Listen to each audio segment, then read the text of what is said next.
أما بعد فأعوذ بالله من الشيطان الرجيم بسم الله الرحمن الرحيم يسألونك عن الخمر والميسر قل فيهما إثم كبير ومنافع للناس وإثمهما أكبر من نفعهما صدق الله العظيم وصدق رسوله النبي الكريم ونحن على ذلك لمن الشاهدين والشاكرين والحمد لله رب العالمين. اللهم صل على سيدنا محمد في أول كلامنا.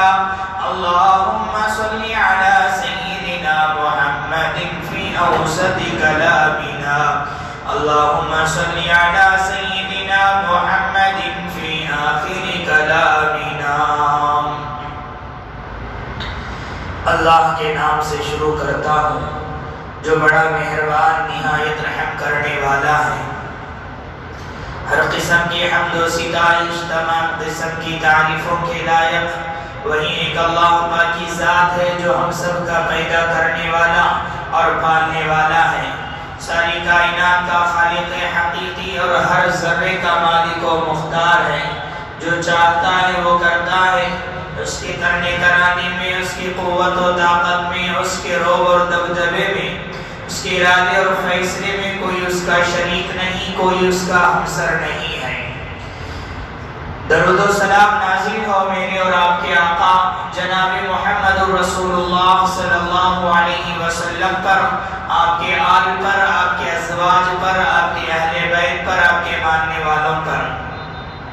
معزز سامعین کرام، بزرگان دین، نوجوانان ملت، میں نے ابھی آپ حضرات کے روبرو سورۃ البقرہ کی ایک آیت تلاوت کی ہے. اس آیت میں اللہ تبارک و تعالی نے پیارے نبی صلی اللہ علیہ وسلم سے مخاطب ہو کر کے ارشاد فرمایا یسألونک عن الخمر والمیسر. اے پیغمبر صلی اللہ علیہ وسلم، لوگ آپ سے شراب اور جوئے کے سلسلے میں سوال کریں گے. لوگ آپ سے شراب اور جوئے کے بارے میں پوچھیں گے. قل، آپ کہہ دیجئے کہ فیہما اسم کبیر ومنافع للناس واثمہما اکبر من نفعہما. اے پیغمبر صلی اللہ علیہ وسلم، آپ کہہ دیجئے کہ یہ دونوں ایسی چیزیں ہیں، شراب اور جوا، یہ دونوں ایسی چیزیں ہیں کہ اس میں وقتی طور پر کچھ فائدے ضرور ہیں، لیکن فائدے سے زیادہ اس میں نقصانات ہیں. فائدے کے مقابلے میں نقصانات کے تناسب بہت زیادہ ہیں. اس لیے مسلمانوں کے لیے یہ جائز نہیں ہے.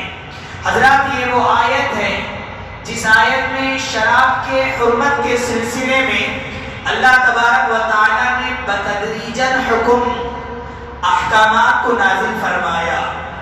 پہلا مرحلہ تھا، پہلا حکم تھا کہ عرب کے لوگ شراب کے رسیاں تھے، شراب پی رہے تھے، شراب کے عادی تھے. اس وقت میں اللہ تبارک و تعالی نے شراب کو مطلق طور پر حرام نہیں کہا.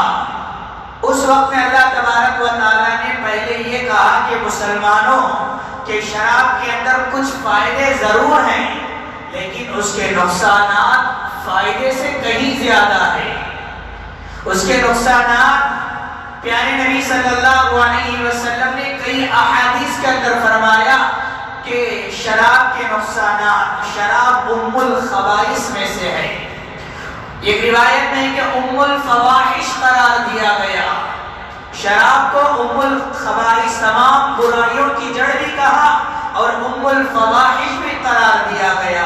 اس لیے کہ جو آدمی شراب پیتا ہے، جو نشے کا عادی ہوتا ہے، وہ ہر غلطی اور ہر گناہ کرنے پر آمادہ رہتا ہے.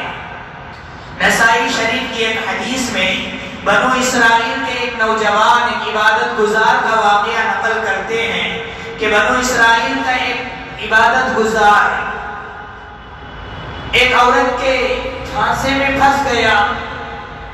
اب وہ عورت کہنے لگی کہ 3 مرحلہ ہے، یا تو ایک یہ ہے کہ تم مجھ سے برائی کر لو، یا تو یہ ہے کہ یہ بچہ ہے اس بچے کو قتل کر دو، تیسرا یہ ہے کہ یہ شراب رکھی گئی ہے اس شراب کو پی لو.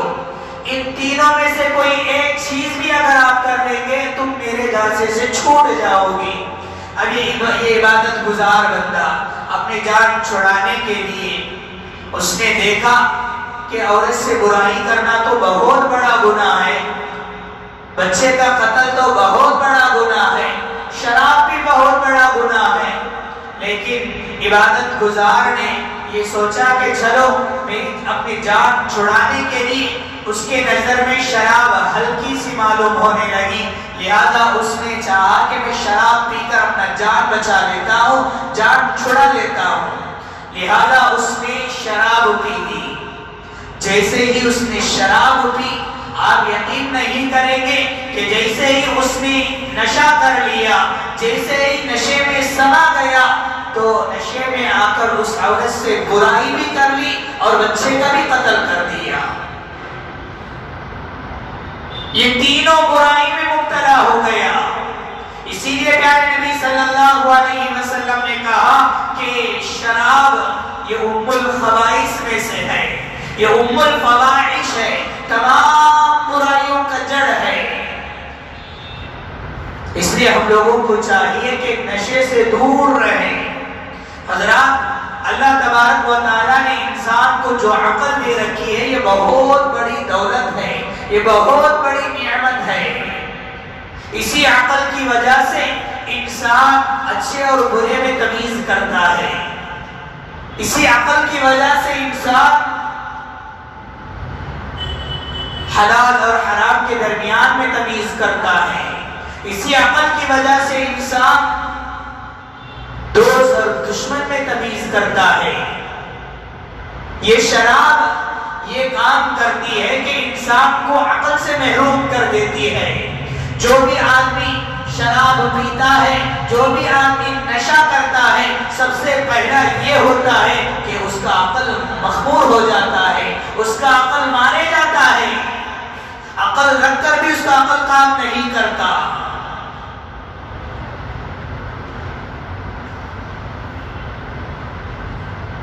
جو لوگ عقل رکھ کر عقل سے کام نہیں لیتے، اللہ تبارک و تعالیٰ نے قرآن مجید میں فرمایا وَلَقَدْ زَرَعْنَا لِجَهَنَّمَ كَثِيرًا مِنَ الْجِنِّ وَالْإِنسِ. اے پیغمبر صلی اللہ علیہ وسلم، ہم نے بہت سارے انسانوں کو اور جنات کو جہنم کے لیے پیدا کیا ہے. ان کی پہچان کیا ہے؟ لَهُمْ قُلُوبٌ لَا يَفْقَهُونَ بِهَا.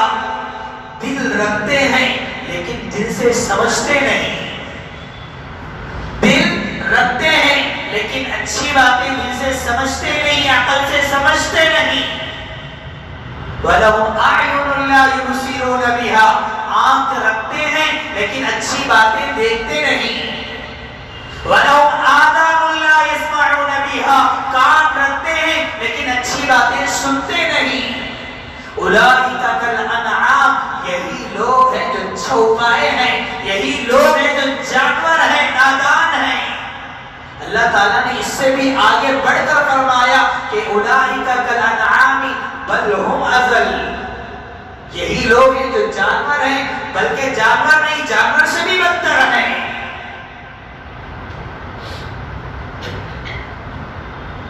اللہ تعالیٰ نے عقل دی ہے تو عقل سے سمجھنے کے لیے انسان آج یہ کرتا ہے کہ یہ حرام چیزوں کا ارتکاب کر کے، نشے کا ارتکاب کر کے، ڈرگز کا ارتکاب کر کے، دیگر نشہ آور چیزوں کا ارتکاب کر کے اپنے عقل کو مار دیتا ہے،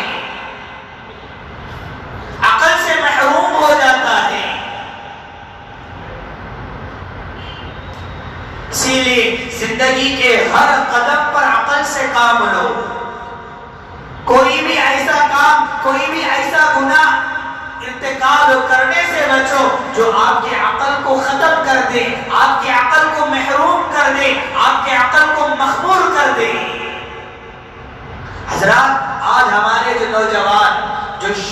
شراب کے لت، جو ڈرگز کے لت میں مبتلا ہیں، جو ڈرگز کی لعنت میں مبتلا ہوتے جا رہے ہیں، ان کے کیا کیا اسباب ہیں، کیا کیا ریزن ہیں؟ بہت سارے ریزن ہیں۔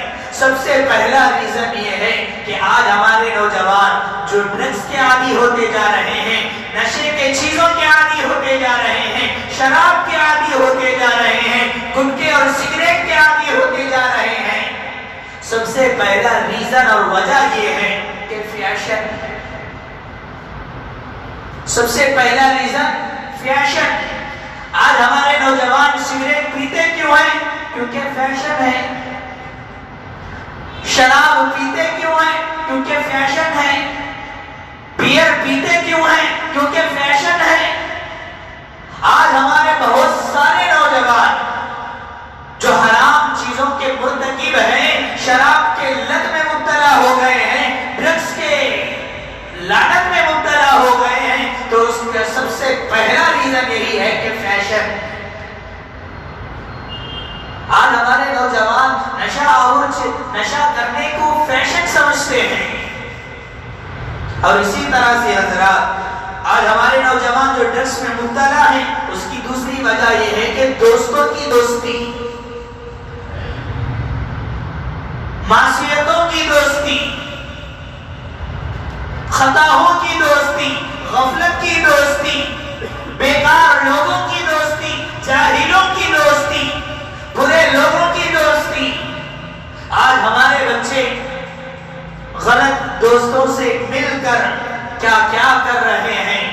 ہمارا بچہ رہتا ہے، لیکن جیسے ہی وہ غلط دوستوں کے سرکل میں جاتا ہے، غلط دوستوں کے ساتھ ملتا ہے، غلط دوستوں کے مجلسوں میں جاتا ہے، وہ طرح طرح کی عادتیں سیکھنے لگتا ہے۔ سگریٹ پینا سیکھ جاتا ہے، گٹکا کھانا سیکھ جاتا ہے، شراب پینا سیکھ جاتا ہے۔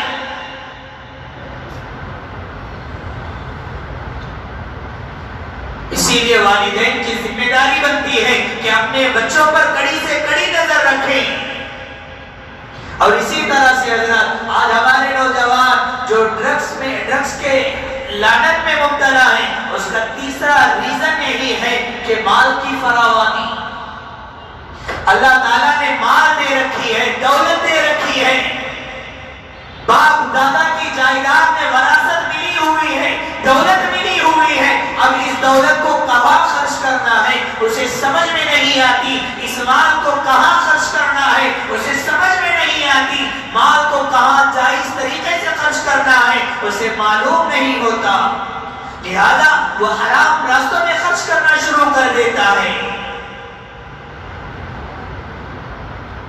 والدین کو چاہیے جب بھی بچوں کو پیسہ دیتے ہیں، جب بھی خرچ کے لیے پاکٹ منی دیتے ہیں، بچوں کا جائزہ لیں، بچوں سے احتساب کریں، احتساب کیے بغیر، جائزہ لیے بغیر اپنے بچوں کو پیسہ نہ دیں۔ جب بچہ آ کر پوچھتا ہے، پہلی مرتبہ آپ دے دیے، جب دوسری مرتبہ آ کر پوچھتا ہے تو اس وقت میں جائزہ لو کہ پہلی مرتبہ تم نے پیسہ لیا، یہ کہاں خرچ کیا، اس سے کیا خریدا۔ بچوں پر احتسابی نظر رکھو، جائزہ لو۔ لاڑ پیار میں آ کر میرا بچہ کبھی غلط نہیں کر سکتا، میرا بچہ کبھی بھی غلط نہیں ہو سکتا، یہ بہت بڑی غلط فہمی ہے۔ اپنے بچوں کو بگاڑنے کے والدین کی اولین ذمہ داری یہی ہے کہ میرا بچہ غلطی نہیں کر سکتا۔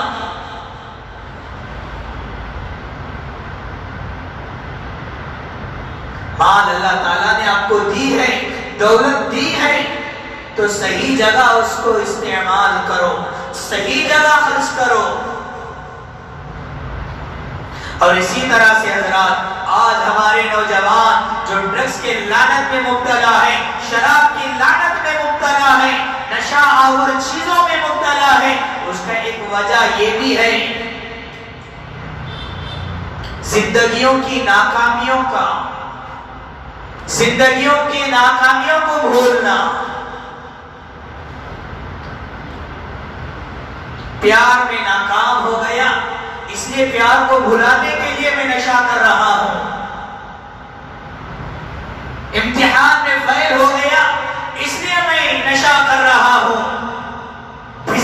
لاس ہو گیا اس لیے میں نشہ کر رہا ہوں. یہ سب جھوٹے دعوے ہیں، یہ سب جھوٹے بہانے ہیں کہ اپنی زندگیوں کے ناکامیوں کو بھولنے کے لیے نشہ کرنا. لوگ سمجھتے ہیں کہ میں زندگیوں کے ناکامیوں کو بھولنے کے لیے یہ نشہ کرتا ہوں. یہ نشہ میری زندگی میں گویا کہ ایک دوا کا کام کرتی ہے. یہ دوا ہرگز نہیں ہو سکتی ہے. یہ بہت بڑا زہر ہے، یہ بہت بڑا رنج ہے، یہ بہت بڑی بیماری ہے، یہ بہت بڑا دکھ ہے، یہ بہت بڑا مرض ہے.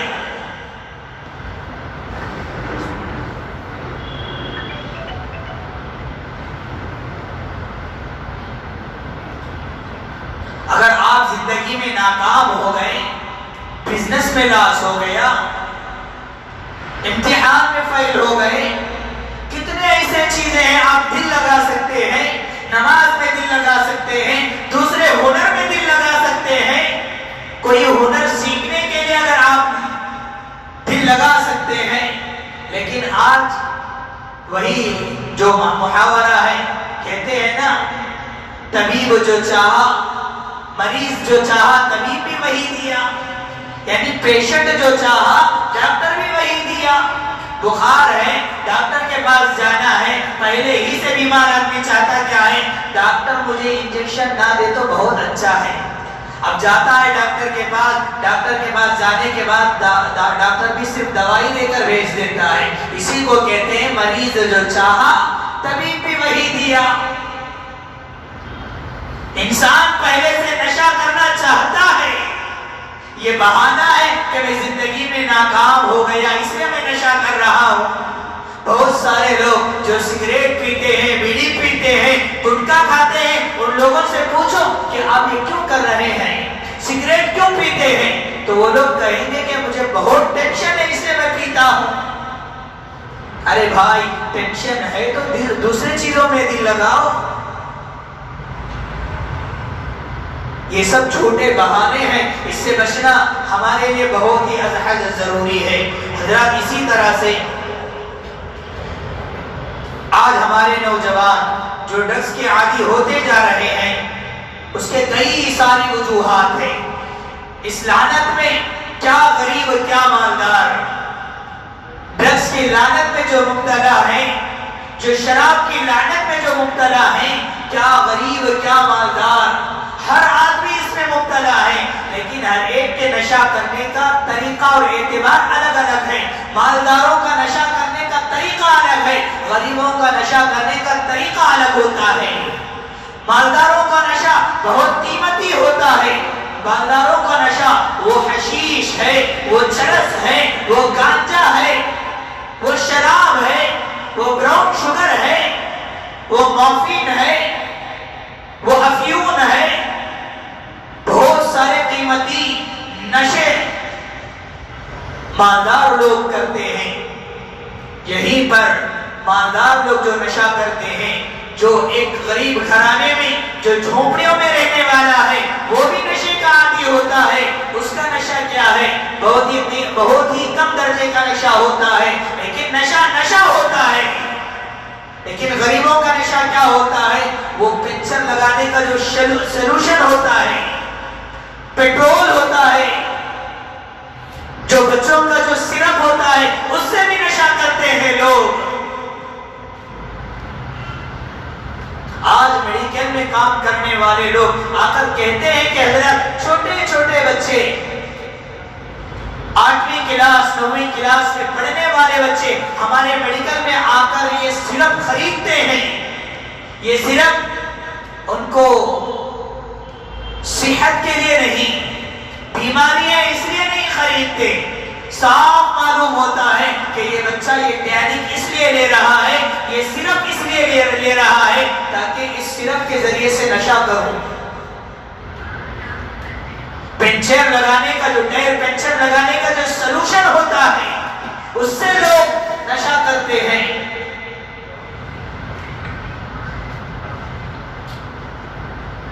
بہت سارے احباب مل کر یہ کہتے ہیں کہ حضرت جمعے کے عنوان پر یہ بتائیں نوجوانوں کو، ہمارے نوجوان جو ڈرگس کے لعنت میں مبتلا مبتلا ہے، شراب کی لعنت میں مبتلا ہے، بیڑی سگریٹ کے لعنت میں مبتلا ہے، اور بہت ساری لعنتیں ہیں، بہت ساری لت ہیں۔ آج ہمارے نوجوان، خاص کر مسلم نوجوان،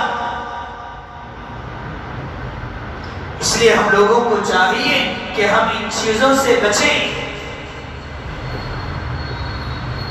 جو لوگ نشے کے عادی ہوتے ہیں، ڈرگس کے عادی ہوتے ہیں، ان کی تباہ کاریاں سنیں آپ۔ جو آدمی شراب پیتا ہے، جو آدمی ڈرگس لیتا ہے، جو آدمی دوسرے نشہ کرتا ہے، سب سے پہلے اس کی تعلیم برباد ہو جاتی ہے۔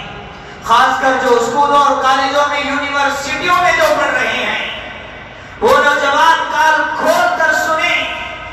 جو آدمی ایسے نشہ آور میں مبتلا ہوتے ہیں، سب سے پہلے ان کی زندگی میں تعلیم برباد ہوتی ہے۔ اسکولوں اور کالجوں میں جو پڑھتے ہیں، اگر یہ نشے کے عادی ہیں تو وہ کان کھول کر سنیں کہ ان کی تعلیم برباد ہوتی ہے۔ نشے کے ساتھ کبھی تعلیم نہیں ہوتی، نشے کے ساتھ کبھی آپ پڑھ نہیں سکتے۔ جب تعلیم برباد ہوتی ہے، یہ تو ہونا ہی ہے کہ آپ کا فیوچر بھی برباد ہونا یہ لازمی ہے۔ اگر آدمی پڑھے گا ہی نہیں تو اس کا فیوچر کیا روشن ہوگا؟ جو آدمی اپنی زندگی میں نشہ کرتا ہے، ڈرگس لیتا ہے، شراب پیتا ہے، اس کی تعلیم کے ساتھ ساتھ اس کا فیوچر بھی اسپوائل ہو جاتا ہے۔ اور اسی طرح سے حضرات، جو آدمی ڈرگس اور نشے کا عادی ہوتا ہے، اس سے رشتہ نبھائے نہیں جاتے۔ بیوی بچے بھوکے ہیں، بیوی بچوں کو کھلاتا نہیں۔ کیوں؟ کیونکہ نشہ کرنے کے لیے اسے پیسہ بس نہیں ہوتا، تو اپنے بیوی بچوں کو کیا کھلائے گا؟ آج ہمارے معاشرے میں ہماری امت کی مائیں اور بہنیں کتنے لوگ ہیں جو ایسے نشہ آور لوگوں کی زوجیت میں آ کر، شراب پینے والوں کی بیویاں بن کر، ڈرگس لینے والوں کی بیویاں بن کر ان کی زندگی برباد ہو رہی ہے۔ وہ گھر گھر جا کر برتن مانج کر اپنے بچوں کو اور اپنا پیٹ پال رہی ہیں۔ جو اپنا شوہر جو نشے کا عادی ہے، جو ڈرگس کا عادی ہے، اس سے کوئی اندیشہ نہیں ہوتا، اس سے کوئی بھی بھروسہ نہیں ہوتا کہ آگے چل کر ہمیں یہ پالے گا، آگے چل کر ہمیں یہ زندگی گزر بسر کرنے کے لیے آرام میسر کرے گا۔ جو شراب کا عادی ہوتا ہے، جو ڈرگس کا عادی ہوتا ہے، صرف وہ اس کا ایک ہی وفادار ہے، وہ ہے نشہ۔ وہ زندگی میں اس کا ایک ہی وفادار ہے، وہ ہے نشہ۔ اس کے علاوہ اس کو کچھ دکھتا ہی نہیں۔ شراب پینے والے کو شراب کے علاوہ کچھ دکھتا نہیں، ڈرگس لینے والے کو ڈرگس کے علاوہ کچھ دکھتا نہیں۔ بیچارے بچے بھوک کی وجہ سے تڑپ رہے ہیں، لیکن بچوں کو کھلانے کے بجائے، بیوی کو کھلانے کے بجائے، والدین کو کھلانے کے بجائے وہ شراب پینے کے لیے جاتا ہے، ڈرگس لینے کے لیے پیسہ خرچ کرتا ہے۔ اور اسی طرح سے حضرات، جو ڈرگس اور شراب کے نشہ کے عادی ہوتے ہیں، صحت پر کتنا بڑا اثر پڑتا ہے، صحت کا کتنا بڑا مسئلہ ہے۔ جو اطباء حضرات ہیں وہ کہتے ہیں کہ جو آدمی شراب پیتا ہے، جو ڈرگس لیتا ہے، دوسرے نشہ آور چیزوں کو اختیار کرتا ہے، کہ انسان کو اندر ہی اندر سے کھوکھلا کرتا ہوا چلا جاتا ہے۔ یہ ڈرگس شراب سے بھی بڑا خطرناک ہے۔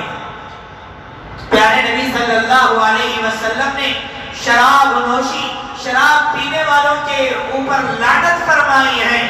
جو شراب پیتا ہے اور پلاتا ہے، اللہ تبارک و تعالیٰ کی اس پر لعنت ہو۔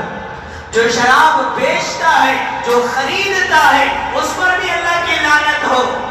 لہذا ایک آدمی شراب پیتا ہے تو شراب پینے کے لیے جتنے آدمی اس پر مدد کرتے ہیں، یعنی شراب پینے والا، بیچنے والا، پینے والا، پلانے والا، لہذا اگر کوئی آدمی شراب اٹھا کر لے جا کر دیتا ہے اس پر بھی اللہ کی لعنت ہے۔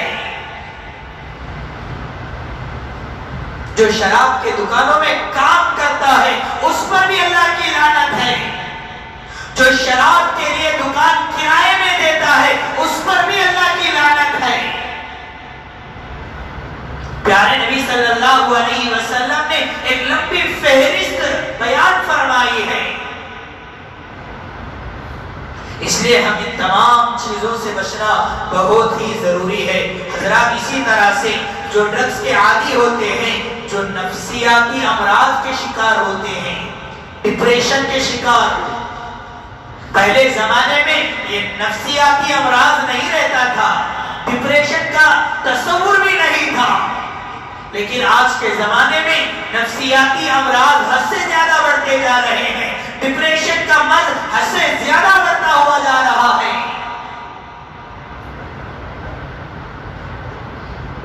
اور اسی طرح سے حضرات ڈرگز لینے والا بہت بڑا مجرم ہوتا ہے۔ اطباء حضرات بتاتے ہیں اگر زندگی میں اگر ایک گھر کے اندر میاں بیوی اگر نشہ کرتے ہیں، چاہے وہ مرد ہو چاہے عورت ہو، چاہے وہ شوہر ہو چاہے وہ بیوی ہو، اگر ان دونوں میں سے کوئی ایک بھی اگر نشہ کرتا ہے، شراب پیتا ہے، ڈرگز لیتا ہے، تو اطباء حضرات کہتے ہیں کہ ان کی زندگی میں ان کے جسم پر تو نقصان پہنچے گا ضرور، لیکن اگر نشے کی حالت میں اگر کوئی عورت بچہ جنتی ہے،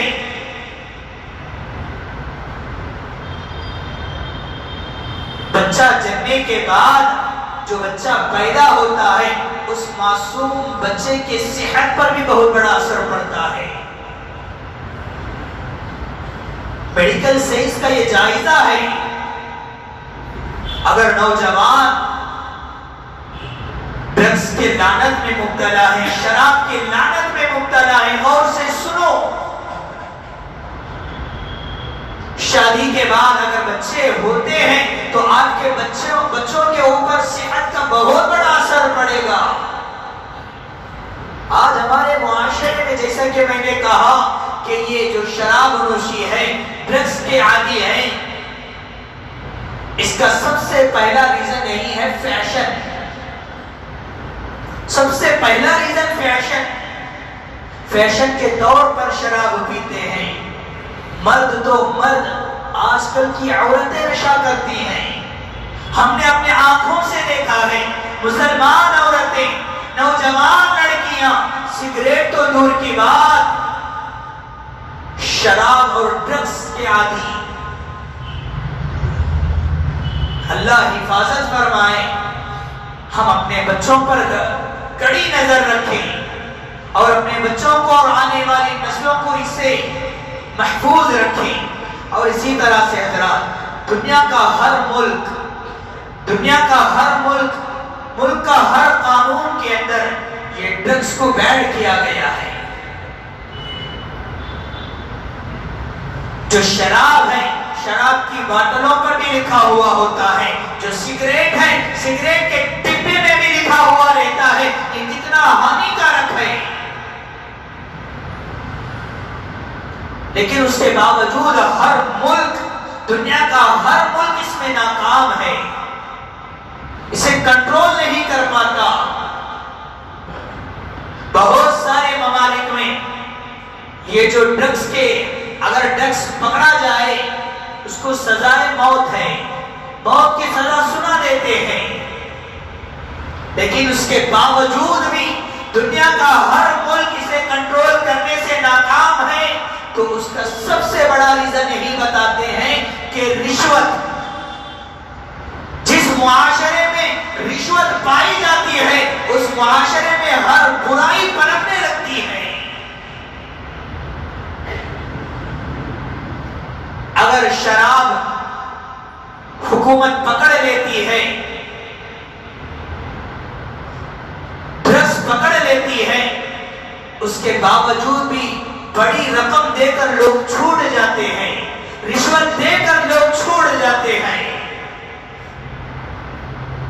یہی وجہ ہے کہ دنیا کا ہر ملک اسے کنٹرول کرنے سے ناکام ہے۔ پیارے نبی صلی اللہ علیہ وسلم نے فرمایا الراشی والمرتشی کلاہما فی النار، رشوت لینے والا اور دینے والا یہ دونوں جہنمی ہیں، یہ دونوں جہنمی ہیں۔